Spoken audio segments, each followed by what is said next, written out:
ఇప్పుడు కనిపిస్తుంది అక్క.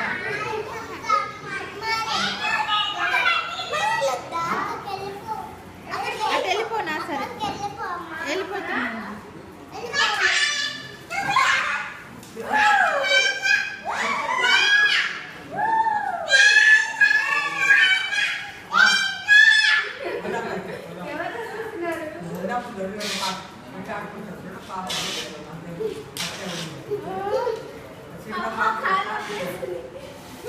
ఒరే పాపం రా. చెరి సరి కూర్చో చెరి, కాలు నొప్పులు వస్తాయి పాపం అక్కకి. నాన్న రీతు సరి కూర్చో నాన్న, అక్క కాలు నొప్పి వస్తుంది, పక్కకు కూర్చో తల్లి. అమ్మలు ఒరే ఒరే కాలు నొప్పి వస్తుంది.